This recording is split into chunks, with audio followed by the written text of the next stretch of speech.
Good morning, everybody. Hope everybody's having a great day so far. So yesterday we were talking a little bit about grinder maintenance, and if something's wrong with your grinder, doing whatever you can to take care of it. But if you are not someone who owns an electric grinder and a grinder that does everything on its own after putting the grounds in, or the coffee beans in, then I would definitely recommend something like a hand grinder. Now, I have the Handground, and it has a trusty little guide that comes with it. This is what I refer to every single time I use it.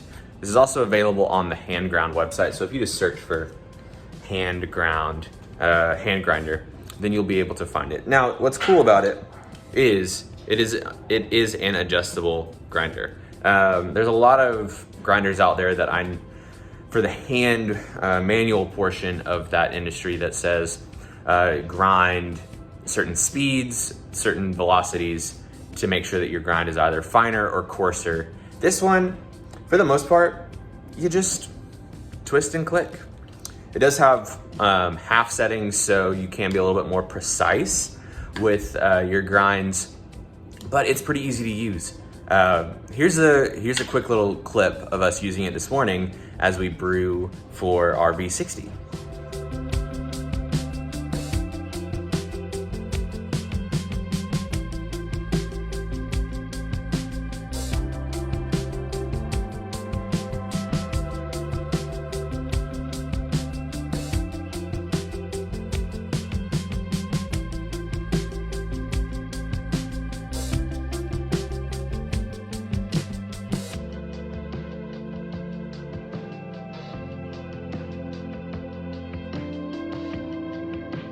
Now, of course, when it comes to something like a hand grinder, all you're doing is, so we've got some ceramic burrs in here. You can kind of see a little bit how they're turning in there, but just like with a manual or an electric grinder, as you adjust the settings, they move up and down the burrs do. And what you're doing here is you're slightly adjusting the burrs to move up and down. Now, what I do for whenever I'm hand grinding, I will use a little bit more coffee than what I normally do when I'm using a burr grinder, an electric burr grinder, just because sometimes you get particle distribution that is not, by particle distribution, I mean, just like we were talking about, more boulders and more fines. You'll get a wider range of grind size within that single grind setting. So I like to use a little bit more than I normally do. You do kind of get, it is kind of a nice size when you're getting down to it, but just to make sure that extraction is a little bit more even, I did 27 grams instead of my regular 26 grams.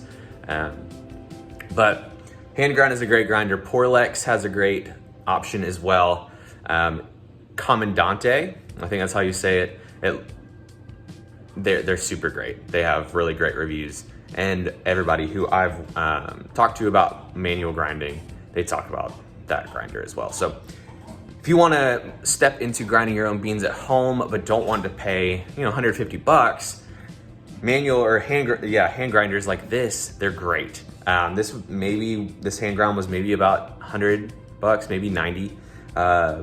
Some of the other like Porlex and Commandante is quite a bit more expensive, but the Porlex is a little bit cheaper. It's around like the $60, $70 range. So you don't have to break the bank when buying grinders, but just depends on your preference. This is great for when you're traveling.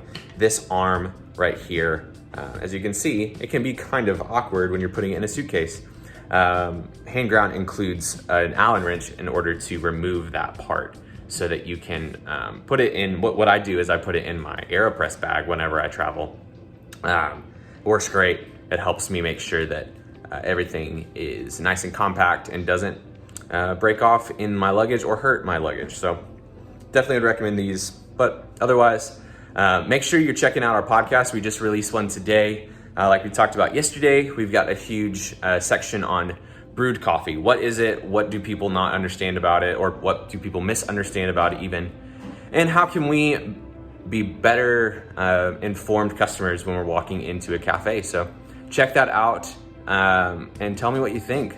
Make sure you follow us on Spotify, subscribe on Apple Podcasts, anywhere you get your podcast, and make sure to like and subscribe here on YouTube. So hope you have a great rest of your day. As always, happy brewing.